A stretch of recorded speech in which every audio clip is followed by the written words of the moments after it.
আন্তর্জাতিক পর্যবেক্ষকরা মনে করছেন পাকিস্তান কেবল প্রতিবেশীদের সঙ্গেই নয়, বরং আঞ্চলিক ভারসাম্য রক্ষায় আন্তর্জাতিক কূটনীতিতেও সক্রিয় ভূমিকা নিচ্ছে। ভারত বনাম পাকিস্তানের মধ্যে চলমান উত্তেজনাটা আর দুই দেশের মধ্যে সীমাবদ্ধ নেই, মিত্রদের কাছে টানতে শুরু করেছে দুদেশই। এদিক থেকে কিছুটা এগিয়ে আছে পাকিস্তান। ভারতের বিরুদ্ধে যে কোনো অবস্থান নিতে ইরানকে পাশে চায় ইসলামাবাদ। শুক্রবার ইরানের পররাষ্ট্রমন্ত্রী সায়েদ আব্বাস আরাঘচির সঙ্গে টেলিফোনে কথা বলেন পাকিস্তানের পররাষ্ট্রমন্ত্রী ইসাক দার। এই তথ্য উল্লেখ করে একটি প্রতিবেদন প্রকাশ করেছে জিও নিউজ।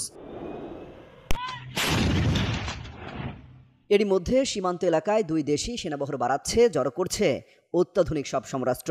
এরই মধ্যে বিভিন্ন তল্লাশি চৌকিতে গোলাগুলির ঘটনা ঘটছে ভারত পাকিস্তান সেনাদের মধ্যে। এছাড়া চলমান উত্তেজনা পরমাণু হামলা পর্যন্ত গিয়ে ঠেকতে পারে বলেও শঙ্কা করছেন নিরাপত্তা বিশ্লেষকরা। জিও নিউজের প্রতিবেদনে বলা হয়, ইসাক দার ভারতের ভিত্তিহীন অভিযোগ প্রত্যাখ্যান করেন এবং দিল্লিকে ভবিষ্যতে আরও কোনো উস্কানিমূলক পদক্ষেপ না নেওয়ার বিষয়ে সতর্ক করেন। তিনি আঞ্চলিক উত্তেজনা প্রশমনে ইরানের ভূমিকার প্রশংসা করেন।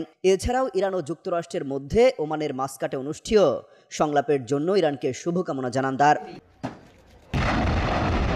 এদিকে গেল মঙ্গলবার কাশ্মীরের পেহেলগামে পর্যটকদের উপর বন্দুকধারীদের হামলার ঘটনায় ভারত পাকিস্তানের মধ্যে শুরু হয় উত্তেজনা। ভারত পাকিস্তানকে দায়ী করে নাগরিকদের ভিসা বাতিল, সিন্ধু পানি চুক্তি স্থগিত সহ একাধিক করা পদক্ষেপ নেয়।